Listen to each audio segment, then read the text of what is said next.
the truth is Jesus never promised his followers an easy life. He promised them exactly the opposite. He made it clear it wasn't going to be easy. We need to expect it. And for Paul and Silas, what happens? They get thrown into prison. They're going about trying to fulfill the call of God, trying to reach out to others, and they get thrown into prison. And not just thrown into prison, but actually it lists some of the things they went through. They were stripped, beaten with rods, put in the inner cell, and they had their feet fastened in stocks. Pretty challenging stuff that they were going through. And yet, the second point about adversity is it's not what you face, but how you respond to it that matters. And how do they respond? They just feel sorry for themselves and go, oh. No, actually, it talks about how they give themselves to prayer and praise. They're praying and singing hymns to God. And prayer and praise is incredibly powerful. Whatever difficult situation you're facing, to give yourself to prayer and praise is a very powerful response. And I guess I want to ask us, in the midst of some of the challenges we're facing in this season, how are we responding? How are you responding? Because the truth is, people are watching and people will notice. It talks in Acts 16 about how all the other prisoners were listening, must have been going, are these guys mad? And they were watching and taking notice.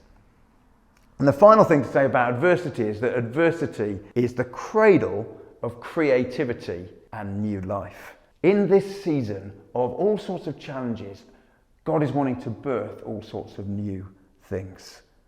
And he wants to birth things in you and through you in this season. Viktor Frankl, who was a survivor of the Holocaust, he said this: in some ways, suffering ceases to be suffering at the moment it finds a meaning. In some ways, suffering ceases to be suffering at the moment it finds a meaning. God's heart for us is that whatever adverse situations we're facing, whatever adversity we're going through, that we will understand there are greater purposes in this.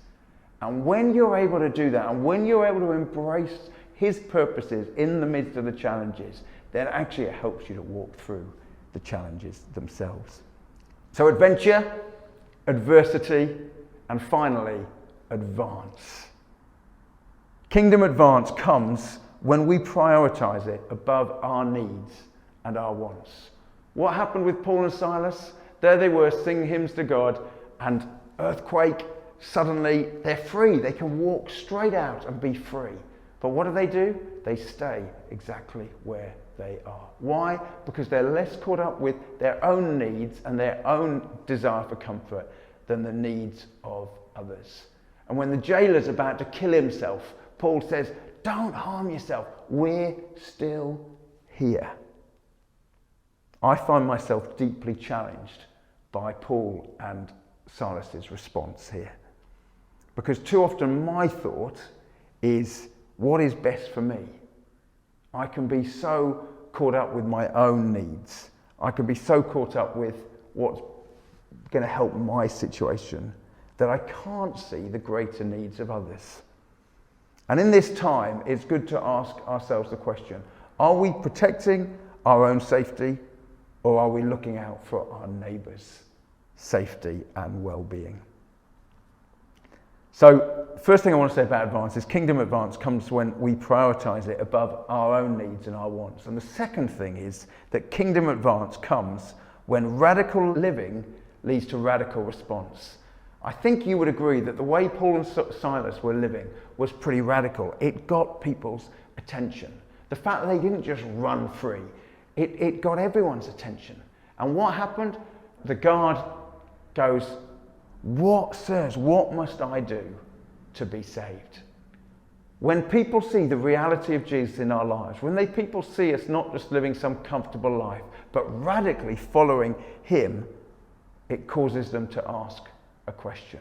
And that question didn't come out of the blue. The context was the way they had lived these last few hours.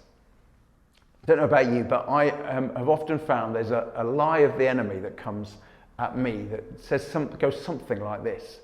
If you want to reach as many people as possible, then be as like them as possible, but just have your faith. So, don't be too different. Just be as similar to them as you can be. And then just when you get the opportunity, you might be able to share your faith. The truth is that is a lie of the enemy, but it's one that I get hit with quite regularly. Why is it a lie of the enemy? Because in reality, if our faith doesn't make us different, then we won't make a difference.